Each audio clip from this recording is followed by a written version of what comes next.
senhores, apertem os cintos e vamos de carona hoje com o Paloso, ele que é publicitário paulistano, André Verona. Isso aí, apesar do nome ser André Verona, eu tenho certeza que ele tá mais pra uma D20, uma C40, uma F250, um Fenemê, um caminhão, uma rural. Hoje a gente vai se embora de carona no Verona, no sedã, no Santana, no sedã ou de caminhão. Vamos embora! André Verona, vem-te embora, compadre! É nóis! Seja bem-vindo, meu irmão. André, é uma honra poder receber você aqui, meu irmão. É uma honra pegar carona. Hoje a gente vai de veraneio. Você lembra que Verona era um carro? Você pegou essa época? O Verona era um carro. Então hoje a gente vai de carona, de Verona. Vamos embora. Seja bem-vindo, meu irmão. Deus abençoe aí. André Verona. André, a pergunta que já é praxe aqui nesse programa. O que Deus mudou na tua vida? Se apresente e seja bem-vindo, meu irmão. Muito obrigado, Helder. Primeiramente, eu quero dizer que eu estou muito feliz de estar aqui. É um privilégio que alegria, poder participar, rapaz, que alegria. Desse seu programa. Um programa que eu acho que é importante, eu acompanho, sigo.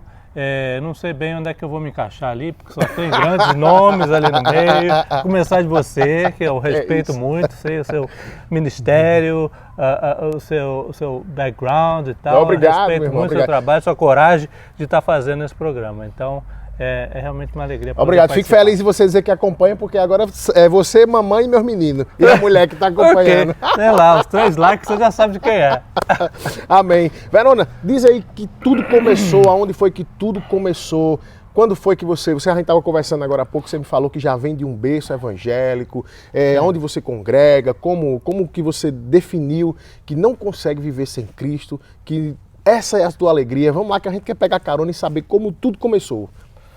Tá certo. Eu sou de São Paulo, nasci em São Paulo, fui criado ali na região da Grande São Paulo, São Bernardo, e vim de uma família evangélica, toda a minha família, meu avô, bisavô. Algum pastor? Não tinha pastores, mas vários presbíteros, sempre já crescemos dentro da igreja. Sim. Aí já foi uma bênção e um privilégio nascer em um lar cristão. Mas foi uma obra que Deus já começou antes de eu nascer, né? Que já trouxe meu avô meu avô se converteu, se tornou presbítero da igreja e dali a família inteira seguiu até hoje, graças a Deus. E eu cresci na igreja. Família grande, muitos irmãos? Família grande, eu tenho mais 2 irmãos por aí pelo mundo, tem um na Califórnia, outro no Rio de Janeiro. E meus pais estão em São Paulo, então está cada um em um canto. Todos evangélicos? Todos evangélicos, meus tios, tias, primos, todo mundo na igreja. Graças a Deus, privilégio. E eu nasci na igreja e desde pequeno a igreja presbiteriana, ela acredita no batismo de criança, então eu fui batizado pequenininho, cresci ali na igreja. Desde sempre já foi da presbiteriana já? Sim. Entendi. Então é uma coisa que a gente nasce, está ali, já está envolvido. Já vai se fortalecendo. Eu lembro e até sinto saudade de quando eu junto com meus pais no culto, cantava hino, aqueles hinos clássicos e música.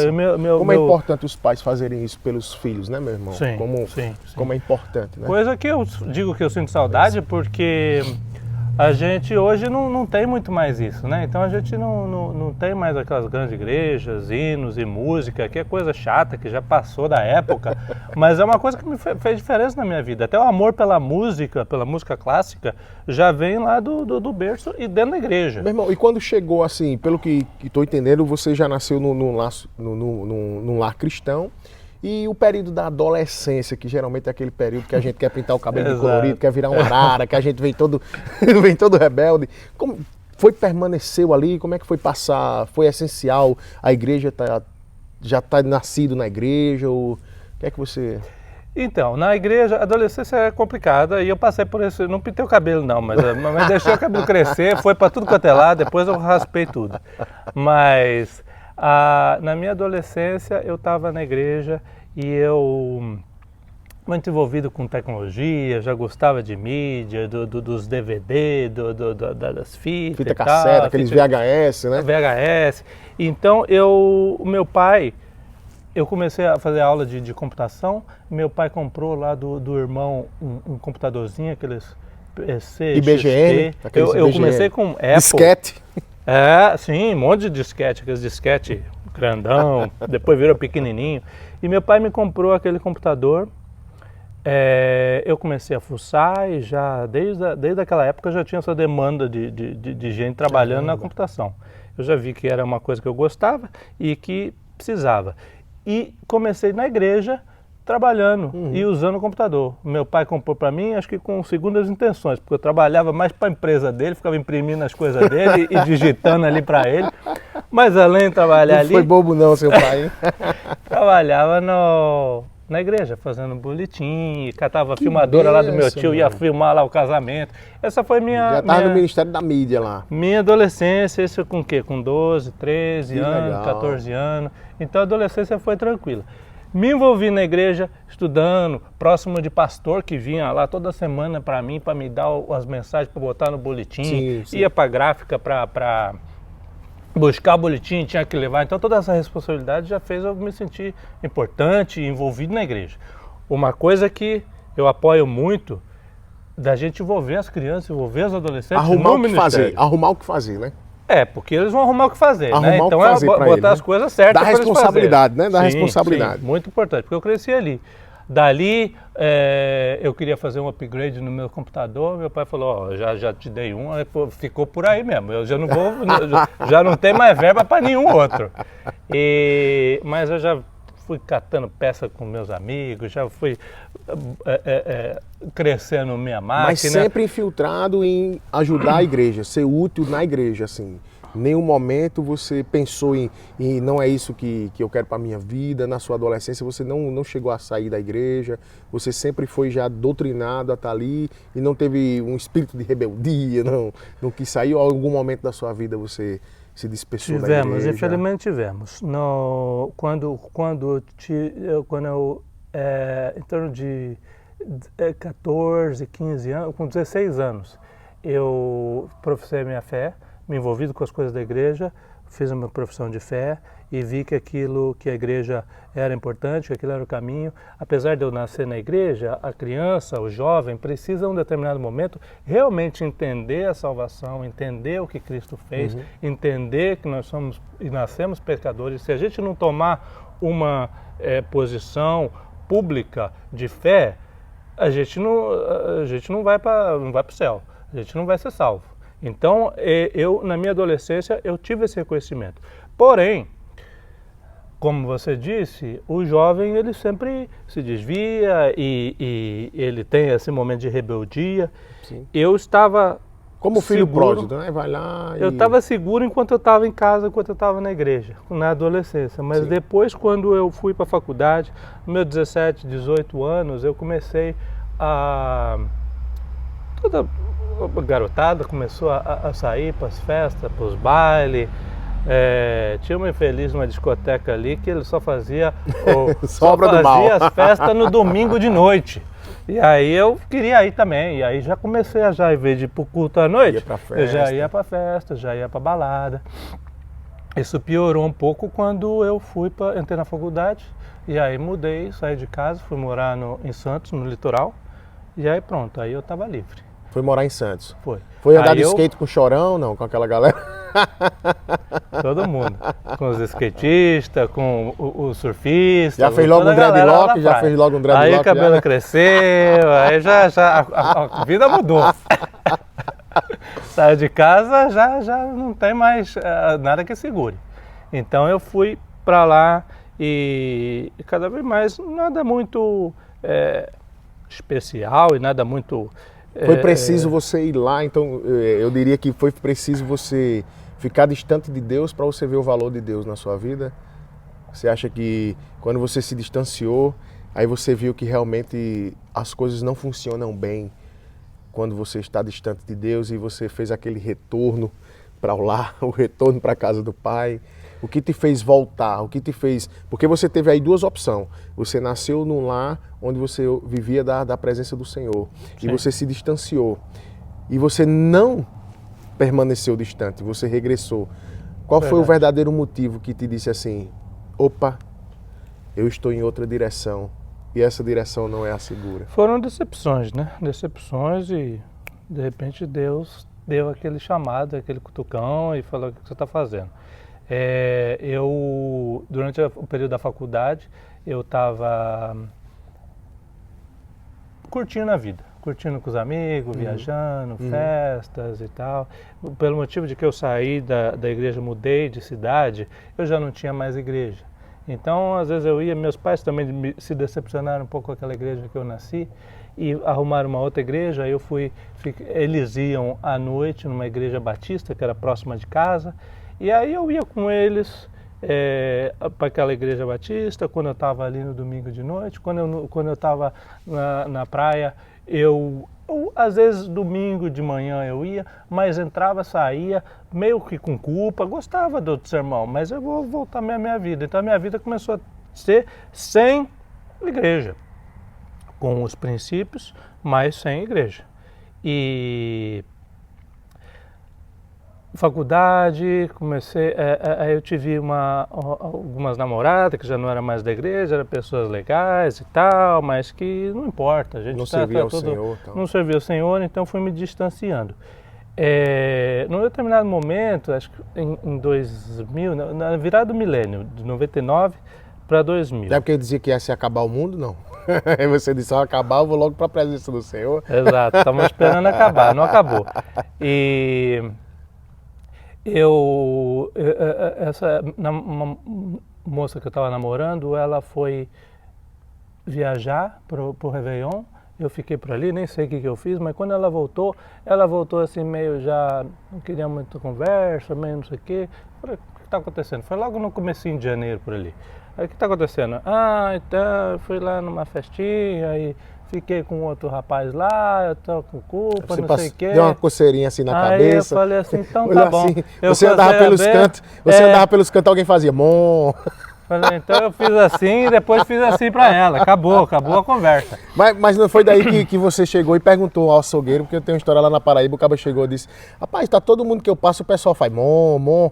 Aí foi lá no açougueiro, na cidadezinha pequena, e disse, rapaz, eu queria que você é um homem que conhece a cidade toda, eu queria saber se eu tô levando chifre.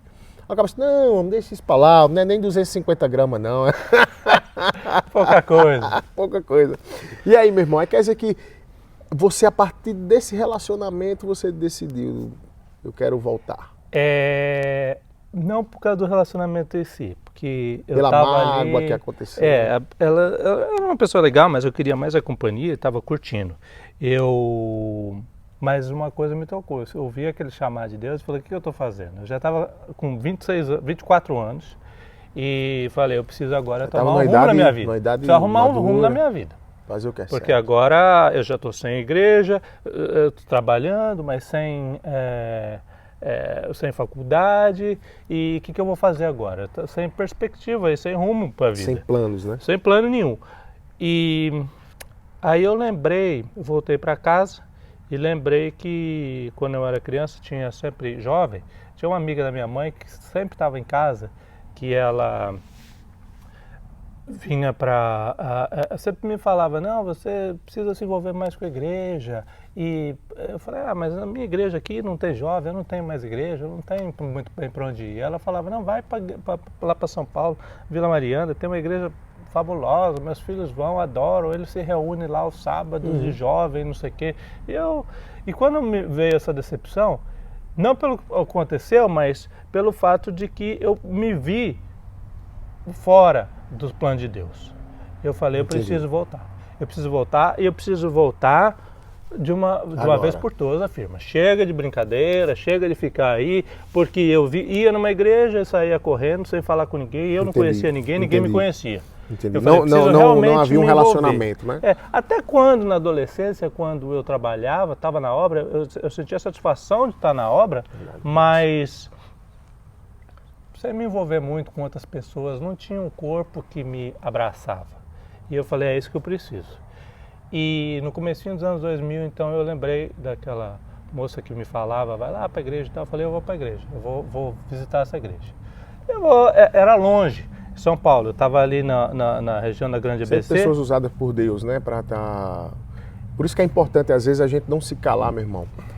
Porque, às vezes, você está aí nos ouvindo agora, às vezes você perde a chance de não querer se intrometer na vida da pessoa, e às vezes você não quer ser mal educado, mas às vezes você perde a chance de fazer aquilo que eu acredito que Deus espera de nós, que é sermos discípulos dele e de pregar a mensagem para as pessoas. Então, você agora me confirma que uma pessoa vem e diz, olha, segue no Senhor, vai para uma igreja, vai para um lugar. Se ela talvez tivesse se calado naquele momento ali, você talvez não teria tido o impulso que você precisava. Então é importante a gente estar atento para a gente não perder a oportunidade de sermos servos do Senhor. Com persistência, independente de quem seja. Porque era uma mulher, uma amiga da minha mãe, que falava para mim, porque a gente estava batendo papo ali em casa, e na persistência, sempre falando. Persistindo. Persistindo. Vai. Você contando isso, meu irmão, me faz lembrar de uma história de uma pessoa que ele estava decidido a se matar. Ele tinha decidido que ia se matar. Só que quando foi no sábado à noite, que ele estava tudo preparado, feito cartas, ele resolveu dar uma chance para Deus. A cabeça dele. Vou dar uma chance para Deus, tá? Vou dar uma chance para Deus. E o que acontece? Como é sábado, eu vou domingo na igreja, e se o culto lá, o pastor falar alguma coisa para mim e tocar o meu coração, é uma resposta de Deus na minha vida. Porque às vezes as pessoas estão esperando uma resposta de Deus na vida dela, mas não enxergam os sinais que Deus utiliza para que chame a nossa atenção. Exato. Então ele foi para a igreja, meu irmão, naquele domingo, chegou lá na igreja, o pastor foi o domingo todinho falando só de dízimo. Dízimo, oferta, a importância de dizimar e tal, e que é importante. Aí, quando chega no final da igreja, que ele diz, pronto, essa foi a resposta que Deus tinha para mim, tá tudo decidido. Na hora que ele estava entrando no carro, veio uma senhorinha. Ele saiu, veio uma senhorinha, chegou na porta e começou a conversar com ele. Ô, meu filho, eu lhe vi a primeira vez hoje. Seja bem-vindo, Deus te ama, Deus tem uma palavra. E ali ela transformou a vida dele. Então é essa a importância que a gente tem que dar de que Deus não nos desampara, mas nós devemos estar com o coração aberto para escutá-lo. A gente tem que tomar uma decisão de... As pessoas vão falar de Deus para a gente, mas a gente precisa decidir que quando você decidiu que não queria mais viver nessa vida, quando você decidiu que você quer viver para Cristo, Cristo vem e te dá uma resposta, diz, olha, e usa uma senhora, e usa um senhor, e usa uma pessoa. Então, meus irmãos, não importa de quem vai vir a palavra, mas é importante que você abra o seu coração para que você escute a palavra do Senhor. Continue, meu irmão. Amém. Não, já dizem que eu falo demais aí. Não, mas é verdade. Inclusive, a palavra diz que a gente tem que inculcar a palavra nos nossos filhos, porque quando eles são grandes, eles vão lembrar. E foi exatamente isso que aconteceu comigo. Exatamente. Os nossos filhos, tem palavras sendo inculcadas na cabeça dele todo dia. É na escola, mas é também na mídia, na televisão, no celular. Tá tudo, a informação está entrando. Tudo. Então hoje ainda é mais difícil a gente inculcar. Mas como pais, a gente tem essa obrigação de ser chato, de falar de Deus no ir, no voltar, no caminho, na escola, em todo tempo. Porque aquilo vai gerar a base. Eles estão fresh, eles estão com a cabeça limpa para receber informação, eles estão em criação, a personalidade deles. Então a gente precisa sempre, como pai, tá ali inculcando, empiando a palavra. Com base no que você está falando, que a palavra de Deus diz que as crianças, nós devemos ser como crianças para reinar o reino do céu. Eu vejo também que a criança ela tem uma memória limpa, ela tem um reset na mente. A criança é nova na vida. Então eu acredito que quando nós temos que ser como criança, nós precisamos dar um reset na nossa mente quando nós passamos a viver para o Senhor. Nós precisamos nascer novamente para viver no Senhor, porque a gente começa do zero uma vida com o Senhor. Quando a gente escolhe viver para o Senhor, a gente começa uma vida do zero. E a criança ela está começando do zero uma vida. Então a sensação que eu tenho é que quando nós somos criança, nós precisamos que seja colocado coisas na nossa mente. A gente tem obrigação. Deus colocou as crianças na nossa vida E a gente tem o dever, a obrigação de cuidar e de crescer nos caminhos do Senhor. Aí, meu irmão, é importante demais o seu testemunho, meu irmão, porque você aí está dando o testemunho de que, com base no que os seus pais plantaram em você quando você era criança, fez diferença quando você tinha seus 24 anos de idade, quando você foi para o mundo, e que eu tenho certeza que seus pais continuaram orando, seus pais continuaram querendo e desejando que você voltasse para a casa do Senhor. Sim. E aí vem a transformação. Você abre o seu coração e diz, eu quero escutar o Senhor. E aí, meu irmão, a mulher lhe indica, você vai... Conta tudo que veio pra lá. Foi como você falou. Eu fico doido pra ouvir, meu irmão. Foi como você falou. Eu falei, eu vou dar uma chance pra Deus. Eu vou nessa igreja aí. É legal falar, vou dar uma chance pra Deus. Vou dar uma chance, vamos ver e tal. Vamos ver o que vai acontecer.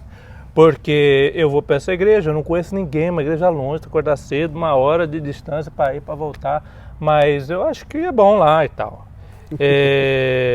Acho que eu preciso fazer isso. Não que eu esteja errado, não que eu esteja fazendo muita doideira no mundo aí. O que, abrindo um parênteses, esse é o problema. A gente não precisa fazer muita coisa louca e cair nas drogas, e cair com overdose, e passar mal e ter problema para a gente ter essa sacudida de Deus, esse chamado de Deus. Para a gente estar perdido, não precisa fazer nada. Se a gente está aqui, se a gente não busca Deus, não corre atrás dele, a gente já está perdido.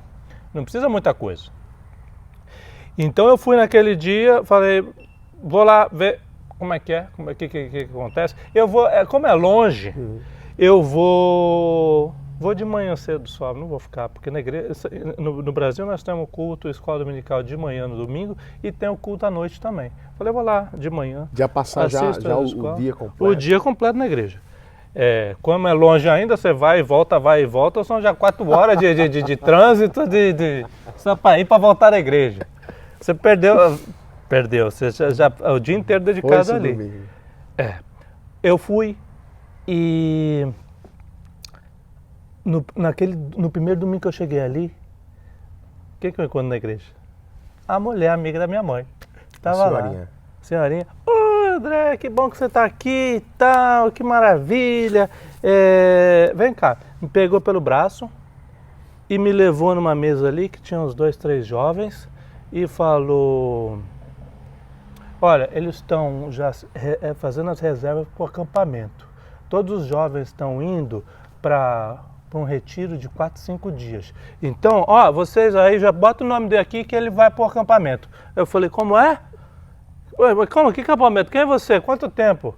Aí eles falaram, que bom e tal, qual é o seu nome? Você vai para o acampamento? Eu falei, não, eu não sou do acampamento. Na verdade, nem conheço essa mulher, o que eu estou fazendo aqui? Cheguei agora aqui. Cheguei agora? Aí eu falei, não, pensa, já vou botar teu nome aqui, de noite você vem e já acerta. Porque hoje inclusive, é o último dia da inscrição. Tudo preparado. Aí eu voltei para casa, fiquei aquele domingo inteiro pensando, que coisa, o que eu vou fazer agora? Já botaram meu nome lá, eu não ia nem voltar na igreja domingo, eu não vou voltar nessa igreja domingo. Obrigado agora. Eu não vou voltar mais lá hoje à noite. Eu falei que eu só ia de manhã, agora já me enfiaram num retiro de 4 dias. Eu fiquei incomodado, mas aí me veio aquele sentimento, aquele chamado de Deus, falou, não, eu decidi mergulhar. Então é agora a hora, né? Eu fazia mergulho no Brasil, então veio essa coisa de eu vou entrar e deixar tudo para trás, mergulhar de cabeça. E vai ter que ser assim, e vamos ver o que vai dar. Porque esse negócio de tentar, de começar devagarzinho, põe o pezinho ali, a água tá fria e tal, enrola e tal, isso não funcionou na igreja até hoje. Eu estava mais querendo ficar fora do que dentro. Então vai ter que ser um mergulho de cabeça. Entendi. E quando eu ver, já tô lá. Entendi. E eu falei, esse mergulho então vai ser esse retiro aí. Entendi. Voltei na igreja, o pessoal estava me esperando, os jovens lá que não conheciam, botou meu nome, não, pode vir aí. No sábado lá, sexta-feira à noite, você vem e vai participar do acampamento.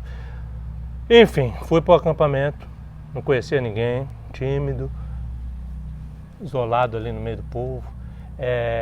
Encontrei uma moça que uma vez passou, visitou a minha igreja e tal. Eu falei, olha, é o seguinte, eu não conheço você não me conhece, eu não conheço ninguém aqui. Então, a partir de agora, esses 4 dias, você é a minha melhor amiga, tá? Porque eu não conheço ninguém. Entendi. Então, eu vou ficar grudado aqui. Mas, ali, essa minha melhor amiga, que realmente tornou grande amiga, era amiga da minha melhor amiga, que é a minha esposa, Regina.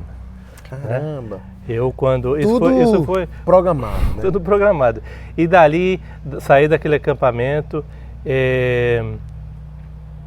eu comecei a ir na igreja domingo de manhã. Sabe uma coisa que me chama a atenção, meu irmão? Desculpa interromper. Sabe uma coisa que me chama a atenção? É que quando você me fala que todas essas coisas já estavam programadas, me dá a sensação de entender que realmente Deus planeja e tem um plano para a nossa vida, certo? Só que eu observo que estavam todas as coisas programadas para você, por Deus, mas que você teve que tomar decisão. E que provavelmente também estava tudo programado pelo inimigo, se você não tomasse essa decisão. Se você não tomasse essa decisão. Então, meu irmão, às vezes, na sua vida está tudo programado agora por Deus, mas também está tudo programado pelo inimigo também. Porque não há uma opção de uma terceira via de caminho. Ou você vai escolher o caminho do Deus ou o caminho do mundo. Não tem como você ter uma terceira via. Então eu vejo que você tinha tudo programado, Deus tinha um plano na sua vida, estava tudo programado. Mas a partir do momento que você poderia escolher ou não, Deus usou os artifícios para que você pudesse despertar, mas você poderia ter dito, eu não vou. Se você não tivesse ido, se você não tivesse dado a chance, porque às vezes as pessoas estão esperando cair do céu, às vezes as pessoas estão tendo um problema na sua vida, orando a Deus, mas esperando que Deus se manifeste de uma maneira em que não tenha que se fazer nada. Mas nós precisamos correr atrás. Nós precisamos buscar a presença do Senhor. Porque você hoje, graças a Deus, colhe o que Deus planejou para a tua vida, não só porque Ele planejou, porque eu acredito que Deus tem um plano para cada um, mas porque você escolheu, porque você correu atrás, porque você decidiu passar 1 hora no ônibus indo para lá, porque você decidiu aceitar ir para o acampamento, porque você decidiu viver uma vida com o Senhor. Continua, meu irmão. Isso está no mandamento, que diz a Escritura, né? É buscar primeiro o reino de Deus e as outras coisas vão ser aceitadas. Então esse é o que a gente tem que fazer, é buscar as coisas de Deus. E daí foi um caminho sem volta. Daí foi uma mudança de vida. Eu, a partir dali, foi só presente e bênção que me veio. Estava na igreja no sábado, legal, no sábado já com os jovens, feliz, no domingo de manhã, no domingo de noite, nas quarta-feira a gente já se reunia também para ir para o cinema, e não via a hora de estar com aquele povo de novo. O que eu fico feliz em fazer esse programa é porque eu sempre tenho um final feliz. Que bênção, meu, que honra poder sempre escutar um final feliz. Mas me diga aí, a partir daí, conta os milagres que Deus fez na tua vida. Hoje você tem 3 filhos, né, meu irmão? 2. Mas porque eu acho que vem mais um, não? Não quer adotar nenhum só meu, não, outro meu irmão? Milagre. Ele não quer adotar mais nenhum meu, não? Tem 3, eu posso deixar aí. 3, pode botar aqui e fica pulando ali. 2 filhos, casado há quantos anos, meu irmão? Então, bom, bastantes anos. Porque você não quer dizer que tá velho, não, é? Não. São 16 anos já. 16 anos. Benção. Meu irmão, que Deus transformou e você viu todos os milagres. Quais foram as suas colheitas quando você escolheu viver para o Senhor? Milagres são sempre, né? Diário, como você estava falando. A coisa mais bonita que quando eu perguntei, rapaz, o que é que eu vou falar? Eu disse, rapaz, você vai só responder o que Deus fez na sua vida. Mas quando? Porque faz toda hora. Porque foi um milagre lá. Fenomenal. Qual milagre? Quando? Porque o milagre é diário. A gente está aqui hoje, está respirando, está vivo, está com saudade, isso é milagre de Deus. Agradecer, saber reconhecer e agradecer. Mas depois que eu decidi realmente seguir, não vou me afastar mais da igreja e tal, aí começaram a vir as provas de fé, né? E eu fiquei ali 2 anos envolvido com aquele grupo. Caramba, e aí veio a oportunidade de vir para os Estados Unidos. Através dali ou... Não. Eu sempre gostei dos Estados Unidos, de cultura. Assistia muito Sessão da Tarde, via aqueles filmes? Não entendia nada e tal, dos DVD lá, e eu queria aprender. Eu estava trabalhando, mas aí eu queria mudar de emprego e fui fazer uma entrevista de emprego.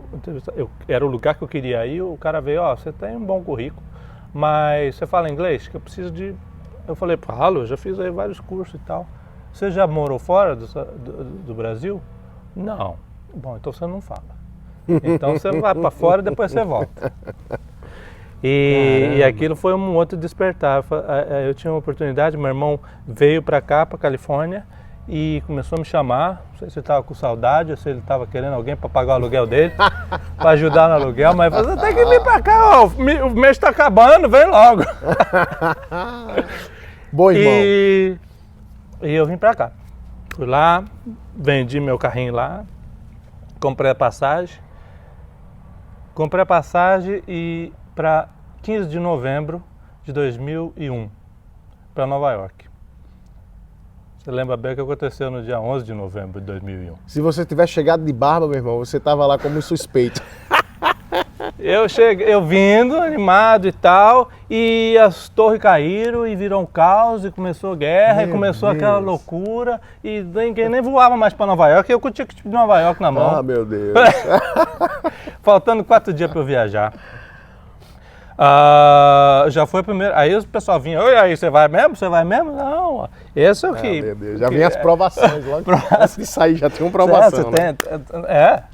Foi assim, eu sabia que tinha coisa para mim aqui e não sabia quando voltava, eu vim na fé. Falei, eu vou lá, eu vou ficar um visto de turista, vou ficar lá enquanto eles deixarem, daqui a pouco eu volto. Mudei a passagem e tal, fui direto para Califórnia, cheguei lá, comecei uma nova vida, estudando, entrei na faculdade. Procurei estudos por ali, né, para me especializar mais na minha área que eu já atuava. Era a época que a internet estava começando no Brasil, tinha poucos anos, tinha entrado ali no Brasil. Dali foi que deu um boom mesmo, né? Depois de 2002, eu acho que foi. Assim, importante, eu comecei a trabalhar com isso, eu estava trabalhando com a parte gráfica, começou a internet, falei, eu quero mexer na internet, mas no Brasil não tinha muito, então eu falei, eu vou para os Estados Unidos, eu vou estudar um pouco disso e aí eu volto, vou ficar lá quanto for. Quanto for preciso.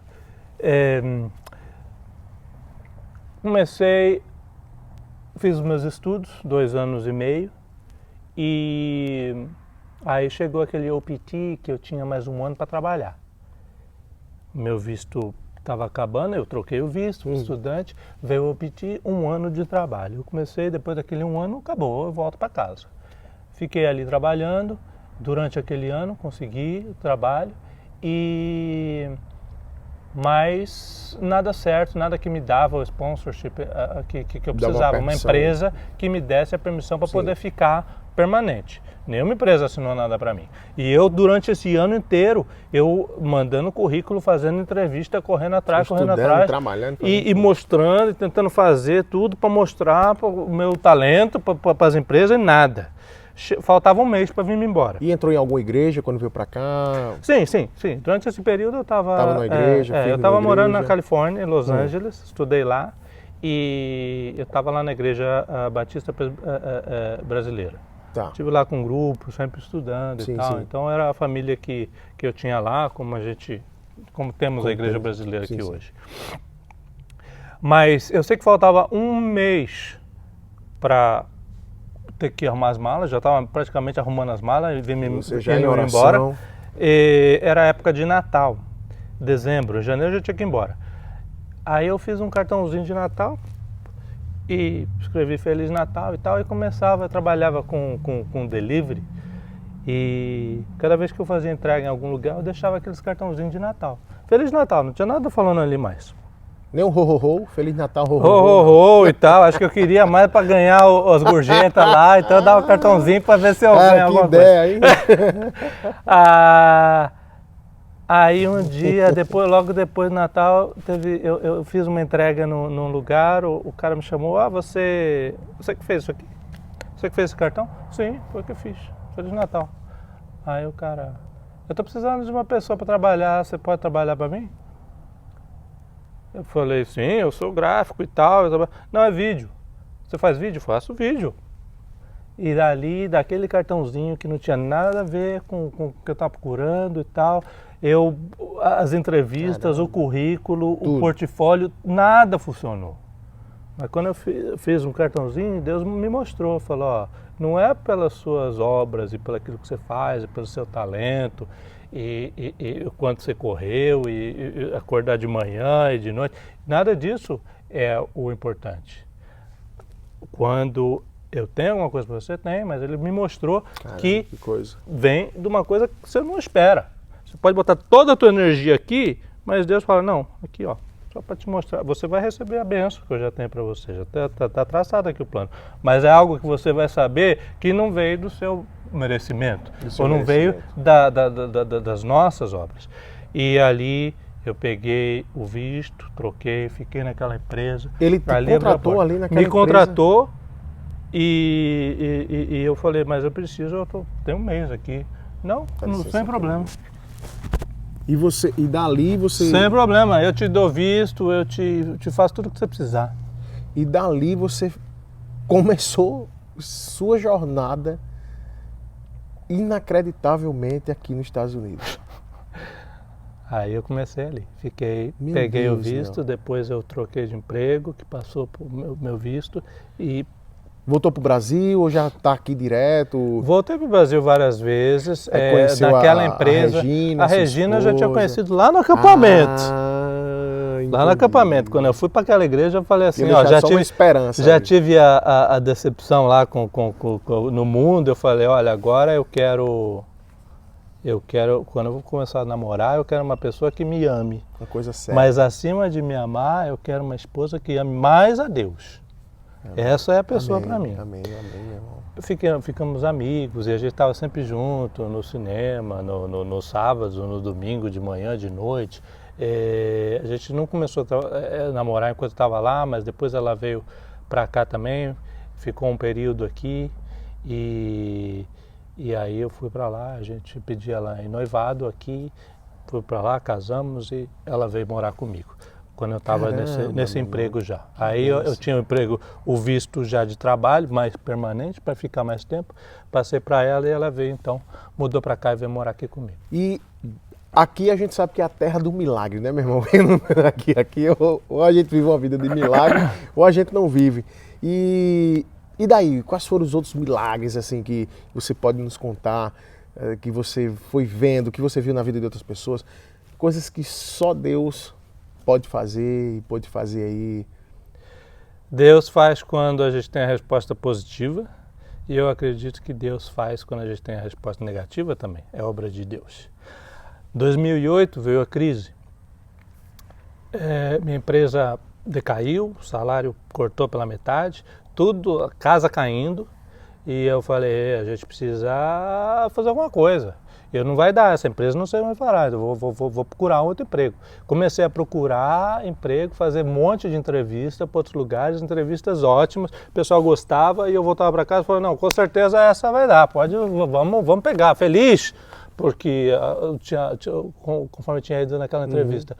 Chegava, não rolava, fiz várias entrevistas e nenhuma me aceitou. Falei, acho que eu vou fazer um cartãozinho de Natal de novo para ver. Dessa vez com a minha foto de Papai Noel. Para ver se eu arrumo um emprego, porque caramba, não tem jeito. E fiquei ali.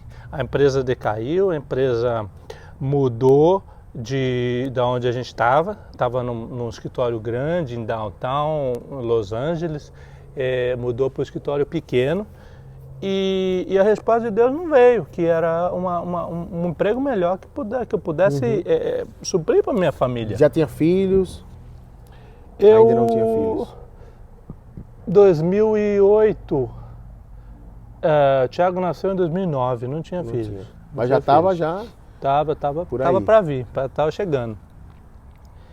Pensa não veio do emprego novo. Mas a empresa mudou para um lugar pequeno.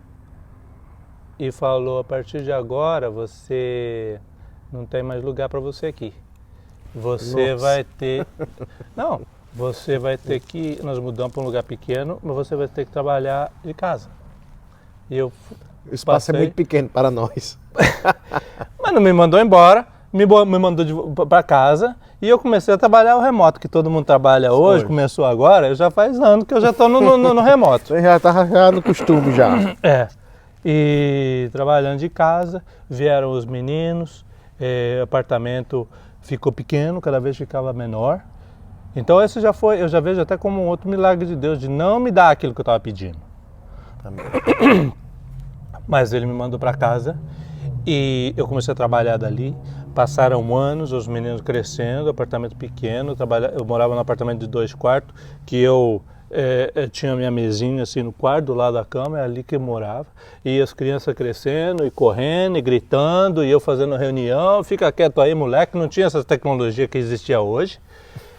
De tudo, o Zoom da vida não tinha, era telefone e tal. Ninguém nem sabia. Porque eu era o único que estava no remoto, né? Aí eu falei, a gente precisa mudar daqui, a gente não pode. As crianças estão, apesar de estar num lugar bom, uma escola boa, a gente precisa mudar para algum lugar. Mas Califórnia, o custo de vida lá é difícil, comprar uma casa é impossível. E começamos a procurar, a gente tinha que ir para longe, lá para o deserto, para poder ter alguma coisa, mas aí tinha um problema de escola e era tudo longe. Até que vieram uns amigos nossos que foi roommate da Regina, que morava com a Regina, e estavam aqui em Houston. E foram fazer uma visita lá em casa uma vez e falaram, por que você não pensa em sair da Califórnia? Até então... a gente estava ali, a gente morava ali, Aí, pode ser, eu não conheço ninguém aqui em Houston, não tenho família em Houston, em Los Angeles, digo. Não tem ninguém que me prenda aqui em Houston. Meu trabalho aqui, eu trabalho de casa. Então aí foi a benção de eu ter ido para casa. Aí eu comecei a pesquisei daqui. O salário de lá, metade, aqui já é um todo, né? Que aqui o custo de vida cai pela metade. Aqui aí eu fui vendo as bênçãos que era de vir para cá, aí a possibilidade. Aí ficamos orando 2 anos e eu falei, bom, a resposta não vai vir de mim, né? O meu chefe tem que deixar isso aí. Mais dificuldade, eu falei, Regina, a gente tem que ir embora daqui, o custo de vida é difícil, políticas liberais e a população aumentando, então tudo ia meio que sufocando a gente ali. E por outro lado veio essa ideia de vir para o Texas.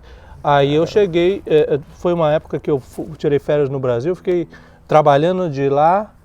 E meu chefe falou, você está trabalhando aí, a gente fazendo reunião aqui pelo computador, parece que você está aqui no escritório, aqui dentro com a gente. E eu no Brasil. Eu falei, bom, então, cuidado com o que você fala, porque vai ser usado contra você no tribunal. E eu cheguei para ele depois, uma outra vez que eu fiz uma reunião lá em Los Angeles, voltei para lá e falei, eu estou pensando em mudar. Eu falei, tudo bem, ué. E eu você muda quando você quiser, se estou trabalhando em casa. Não, mas estou mudando para outro estado. Tem algum problema? Para onde? Para o Texas. Tem a questão do fuso horário e tal. Ele falou, bom, Texas tudo bem. Se você fosse lá para o lado do Atlântico, do East Coast, aí ia ficar complicado, porque é muito fuso horário. Mas o Texas está bom. E ele me aprovou. Eu falei, Regina, umas malas que nós estamos indo embora. O cara aprovou e... o trabalho que não veio, a empresa que diminuiu, fez com que eu viesse para trabalhar em casa e hoje eu trabalho com eles, lá em Los Angeles ainda, do mesmo jeito, daquele dia que começou a crise. Ou seja, às vezes a gente não consegue enxergar a bênção que Deus tem para nós e às vezes nós não entendemos que nós não sabemos as armas que Deus vai nos usar para nos ajudar. Exato. Então, às vezes, antecipadamente, a gente acredita que é coisas ruins para a nossa vida, mas o persistir, o caminhar com Deus, não é só acreditar que é tudo que a gente quer, é acreditar tudo que Deus sabe que é melhor para a nossa vida. Porque às vezes as pessoas querem viver uma relação com Deus de lâmpada mágica. Eu quero que realize meu desejo, eu quero que seja assim como eu quero ter essa casa, eu quero ter esse emprego, eu quero ter essa vida. E a partir do momento que não é resposta de acordo com o que você pede, você começa a querer se distanciar de Deus. E a vida de relacionamento com Deus é uma vida de confiança. É uma vida em que você acredita que Ele está fazendo o melhor para você. Então não é como eu e você quer. É como Deus sabe que é melhor para a nossa vida. Exato. Você falou em resposta. Quando eu vim para os Estados Unidos, que a torre caindo lá e tal, eu lendo a palavra, veio uma palavra do Senhor para mim, que foi justamente essa. Provérbios 16:1 fala que o coração do homem pode fazer planos, mas a resposta vem do Senhor. Então, por várias vezes eu tive tudo planejadinho, mas a resposta veio do Senhor. Quando a gente está disposto a ouvir a palavra dele, seguir, ler e ouvir aquilo que... E o que eu fico feliz é porque eu vejo o fruto daquilo que foi colhido, que foi plantado por você. Porque graças a Deus eu vejo que você tem uma família maravilhosa, uma pessoa que permanece na fé, uma pessoa que está sempre disposto a fazer o bem. Então eu acho que a conclusão é de que você realmente está colhendo o fruto de que você plantou. E que quem está lá aguando, que está regando é Deus. E eu fico muito feliz de Deus poder realmente usar do seu testemunho para que outras pessoas possam reforçar a sua fé, permanecer acreditando e crendo de que do jeito que Deus fez um milagre para a sua vida, Deus quer fazer um milagre na vida de quem nos assiste. Exato. Deus quer fazer um milagre na vida de muitas pessoas e às vezes as pessoas não estão querendo aceitar que é como Deus faz e não como a gente quer. Então, meu irmão, eu fico muito, muito feliz, cara, de você poder abrir esse espaço, de contar um pouco do seu testemunho, que eu sei que é imenso. Muitas coisas, como você fala, nós já temos uma relação com Deus, que nós vivemos o milagre dele todos os dias. Então, todo dia é um milagre, todo dia é uma bênção, todo dia... Sim, e a gente precisa estar em conexão com o Senhor, porque quando Deus se mostrou para Elias, ele teve o terremoto, teve o fogo, teve a ventania, teve tudo aquilo, mas Deus se manifestou, foi no silêncio, foi na paz, foi na tranquilidade. Amém. Então, às vezes a gente fala em milagre, a gente espera ver a coisa sacudir, a coisa acontecer, a gente agora vai espera descer fogo, descer fogo e a coisa, mas Deus, ele se manifesta no silêncio, na paz. Então a gente precisa, nesse momento Deus de paz, né? Nesse momento de tranquilidade e silêncio, é que a gente percebe esse agir do Senhor na nossa vida. Verdade. Esse milagre que Ele está fazendo hoje e está fazendo na tua vida. E o que você acredita que hoje nós estamos vivendo no mundo? Com a guerra, com tudo que está nos acontecendo. Eu já adianto que eu sempre costumo fazer isso, eu já pergunto, mas eu já dou a minha opinião. Responde aí. Eu já dou a minha opinião perguntando que para nós que somos cristãos e que acreditamos na presença do Senhor e que o mundo jaz do maligno, eu acho que a gente já sabe que isso aí não é novidade para a gente, né, meu irmão? A gente já sabe que realmente o mundo é encaminhado para fazer o que Deus não espera, o que Deus não deseja, né? Então, a colheita de que é feito daquilo que não é da vontade de Deus para a nossa vida, de que há uma ganância, de que há a presença só do homem, o resultado é destruição, é desgraça, é injustiça, é dor, é terror. Então, eu acho que é por isso que nós escolhemos viver na presença do Senhor, porque o outro lado é um lado tenebroso. Então, eu acho que nós já estamos vivendo o que a gente acredita que é um dia o esperado, né, meu irmão? E você, o que é que acha aí? Basta a gente ler, né? A Bíblia está lá e ele fala, Jesus no sermão profético dele, ele falou como seria o final dos tempos. Que a gente teria guerras e rumores de guerras, e teria fome, teria povos, a perseguição da igreja, e então a gente vê que tudo isso que está acontecendo são peças do quebra-cabeça. que estão se encaixando cada vez mais para mostrar o final dos tempos. Nós estamos cada vez mais correndo passos largos para o final dos tempos. E aí, pegando um gancho do que você está dizendo, alguém pode dizer, então por que não foi depois da Segunda Guerra Mundial? Porque também teve guerra e tal. Porque o que nós vivemos hoje, acredito eu, que quando a gente vai ver o livro de Daniel, a gente vê que um dos sinais era a gente ter a comunicação muito rápida, a gente ter todo... Então não é só o fato de ter o terror sempre habitou a terra, exato. Mas são as conexões de profecias, de que hoje nós realmente vivemos num mundo muito rápido, onde as notícias chegam rápidas, e eu acho que é uma conclusão do terror com os sinais, eu acho que realmente nos dá a sensação de que estamos mais próximos. Cada vez mais próximos. Essa pergunta da Primeira Guerra, o terror sempre existiu, o inimigo sempre, toda a época da história sempre teve foi Nero lá botando fogo nos cristãos, sempre teve uma pessoa preparada, porque ele também não sabe quando é que vai ser o final, então ele sempre preparou alguém, preparou o terreno para o final dos tempos. Sim. Mas as profecias, lá na Primeira Guerra, a profecia diz que o povo de Israel ia voltar para a terra deles. E na Primeira Guerra não existia, na Segunda Guerra não existia território de Israel. Agora existe. Sim. Então, se você for ver as profecias, antigamente não eram todas que estavam cumpridas. Exatamente. Mas agora já tem mais, e cada vez mais. No sermão profético ele fala das pessoas que vão ser enganadas e que muitos vão se afastar de Deus, os cristãos. Então será que já todo mundo já foi enganado? A gente vê tudo isso, mas a gente não sabe se chegou ainda no ápice e em que tamanho. Se você for ver, parece que ainda não chegou na catástrofe, na calamidade que Jesus mostrou. Mas nós já estamos começando, já está tudo muito próximo, não falta muito, já está ali, tudo isso já está correndo. A fome, as pessoas se matando um com o outro, a ira e a inveja, tudo isso que ele falou ali já existe. Em que nível? Não sabemos. Mas nós sabemos que se agora não é o momento, a tendência é piorar. E aí você diz, mas não estão matando cristãos. Se você for lá na China, na janela, tem uma janela 4x3, alguma coisa assim, que mata os cristãos. Então, assim, nós estamos vivendo tudo isso, né? Exato. A Rússia com a Ucrânia está fazendo agora uma semana da invasão, é uma coisa que está em destaque. Mas a guerra e a perseguição, isso já tem. A fome, isso já está rodando no mundo inteiro. Quantos povos já estão sendo atacados por causa de ganância? De gêneros, de todas as coisas. A gente está vendo aqui nos Estados Unidos que... políticas liberais. Está aumentando cada vez mais. Não é que seja que a gente está aqui para dizer o que é certo e o que é errado. A gente está aqui para dizer que a gente segue o que diz na palavra.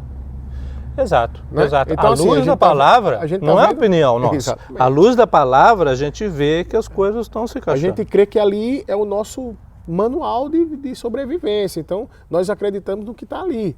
Então, eu não estou aqui para dizer que é errado você ter liberdade de gênero ou alguma coisa. Cada um acredita naquilo que Deus coloca no coração.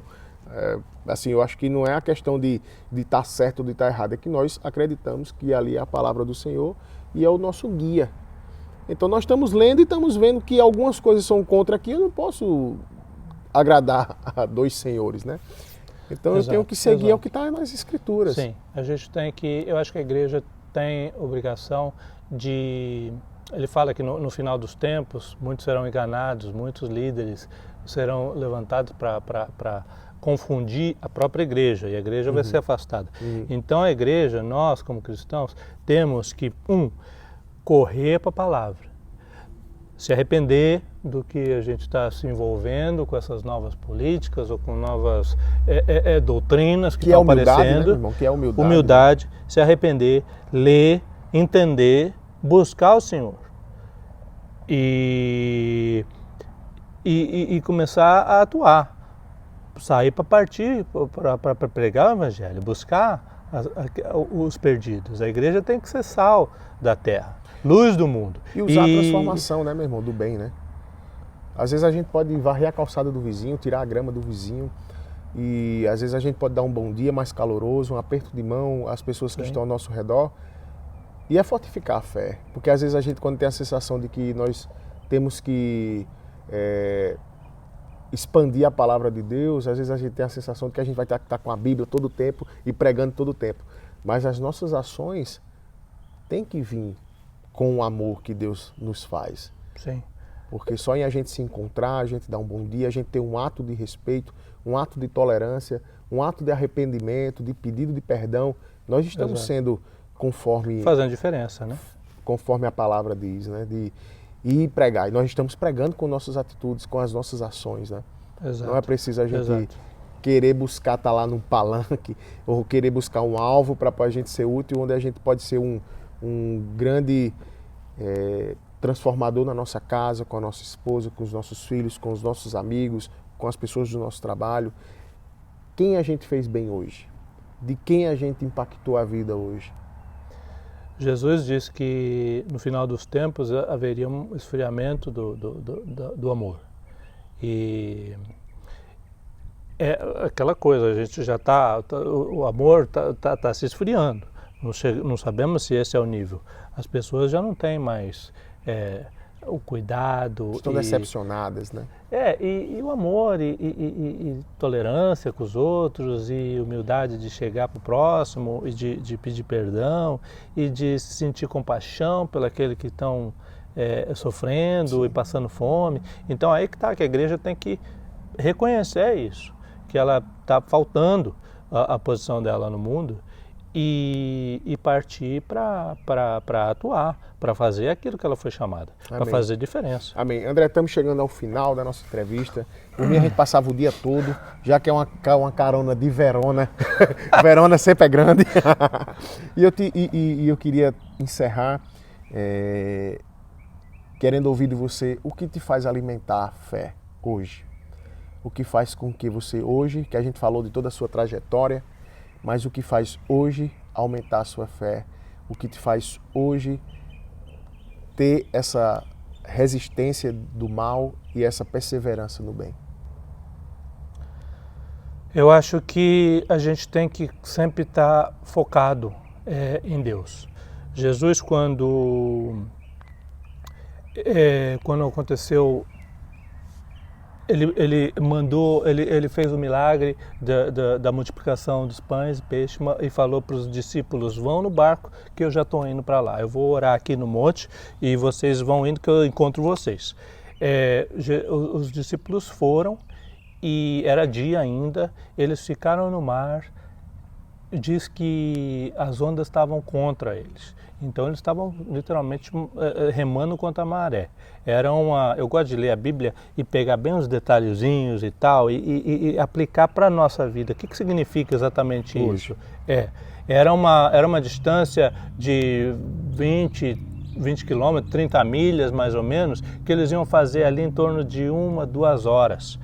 Esse trajeto. Eles saíram, era dia, em torno de 5-6 horas. Jesus chegou ali caminhando depois das 3 horas da manhã.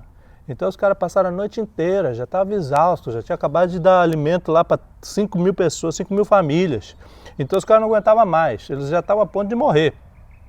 E Jesus veio caminhando sobre as ondas, toda aquela turbulência, tudo aquilo que os afligia, Deus veio caminhando e estava abaixo dos pés de Cristo. E quando eles estavam ali, durante a noite inteira, Jesus estava no monte, porque o Mar da Galileia, na verdade, é um lago rodeado de montanha, e dali onde Jesus estava, ele viu o lago inteiro. Então ele viu a tempestade, ele viu o barco lá dentro. E quando ele veio caminhando por cima de toda qualquer tribulação, e ele resgatou. Então, respondendo a tua pergunta, aquilo que me faz ter esperança é saber que, independente se nós estamos na chuva, o vento contrário para o cristão nesse mundo de hoje é constante. Nós estamos remando contra a maré. Nós não vamos ter uma brisa, um sol quentinho que vai deixar e as coisas vão fluir. Nós vamos ter que viver remando contra a maré. E por mais que venha, além dessa canseira, nós vamos ficar a noite inteira e a chuva vai vir ainda, vai vir a tempestade. Então pode ser uma visão meio pessimista da minha parte, mas é isso que me traz o conforto, porque eu sei que apesar de o que quer que seja que eu estou aqui nesse lago vivendo, eu sei que Jesus está lá no monte e Ele está olhando. E Ele, na hora dele, Ele vai vir e vai me resgatar. Amém. Amém, meu irmão. E pegando um gancho nisso que você está falando, eu penso que, na verdade, mesmo que a gente esteja passando pelo vento, pela tempestade, não há um motivo da gente perder a nossa alegria. Porque não é que seja pessimismo, é porque não há uma coisa que tenha sido feita. Eu digo na minha vida e vejo que na vida de muitos que caminham com o Senhor, que todas as coisas que aconteceram de ruim não eram coisas ruins, eram coisas boas. Depende do seu ponto de vista. Eram coisas boas. Então, assim, por mais que tenha tempestade, por mais que tenha escuridão, há sempre um motivo para que você veja que a tempestade pode trazer uma bênção para a tua vida, porque depois da tempestade vai vir um dia maravilhoso. A noite, a hora que a parte está mais escura, é perto de amanhecer. Então, ter momentos de dificuldade é bênção, meu irmão. Porque é aí onde nós podemos ver a glória, onde nós podemos nos alegrar de que nós vamos sempre ser felizes. E eu pergunto, o que te faz ser triste hoje, se tu confia que Deus está olhando por você? Você está lá no monte. E em Efésios, Paulo diz que a herança dos santos, a nossa herança, está no céu. Deus já deu a salvação, Jesus já morreu por nós. Então, é esse o foco. O foco é a salvação, é a vida que nós vamos ter, a eternidade com Cristo. É sorrir. Independente. Isso já acabou, já. Aí já para, porque já... É enxergar o que é bom. Bênção maior que essa não tem. É enxergar o que é bom. Você pode estar agora saindo da sua casa, o pneu furado do seu carro. Você pode dizer, meu Deus, o Senhor não tem olhado por mim, o meu pneu furou, meu. Mas você pode dizer, graças a Deus que esse pneu furou, porque eu tenho certeza que, como eu confio no Senhor, Ele usou desse pneu para não furar uma desgraça no pneu do carro, era uma desgraça no meu carro, ou na minha casa, ou com os meus filhos, ou com o meu familiar. Então, se a gente enxergar que todas as coisas que acontecem não são para satisfazer a nossa vontade, mas sim o nosso melhor, porque eu tenho certeza que você que é pai agora, que está assistindo aí, você não faz todas as vontades do seu filho. Você faz o que é melhor para a vida do seu filho. Então é assim, meu irmão, que a gente encerra o nosso programa, é assim que a gente encerra a nossa entrevista, com um clima de esperança, que não quer dizer que é porque Jesus está vindo, que a gente está passando próximo do Apocalipse, que é um motivo de se entristecer. Não, é um motivo de alegrarmos, sabe por quê? Porque feliz é aquele que já escolhe o Senhor como seu Salvador e que escolheu viver essa alegria que Cristo tem para nós. E eu falo para você, não é uma opção. Nós já nascemos para fazer a vontade do Senhor. Então, quando nós estamos fora, nós não conseguimos enxergar.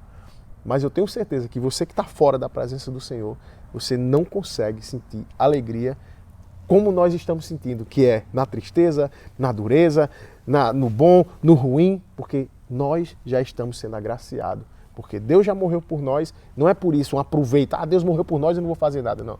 É porque a alegria, eu costumo dizer que a alegria é do outside, porque você se alegra fazendo o bem e você se alegra quando recebe o bem. Então fazer o bem é você se alegrar quando você faz e quando você recebe.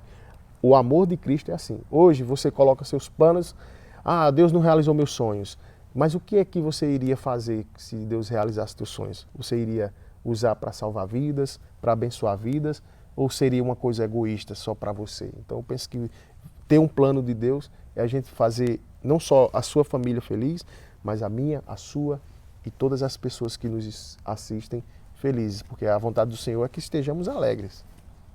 Não é, meu irmão? E de compartilhar essa alegria e esse amor com os outros. Deus abençoe a todos, se fortaleçam na fé, se fortaleçam na presença do Senhor e dê a oportunidade para que Deus trabalhe na sua vida. Tem mais alguma coisa para dizer, meu irmão?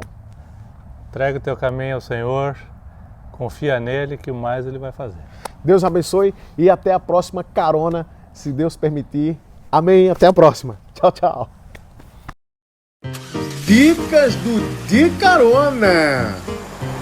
Fala, meus compadres! E aí, tu chegasse aqui nos Estados Unidos, tá desesperadinho, tu não vê um catupiry em canto nenhum. Quando tu vai na loja, custa $15, $10 na loja de brasileiro. Homem, pelo amor de Deus. No Walmart, queijos, requeijões, tudo de alta qualidade. Eu comprei o meu midi queijo branco. Alta qualidade, meu compadre. Negócio de catupiry, homem. Eu quero saber, é de gordos ou então esse daí, ó. Esse aí tu já viu que pela metade, né?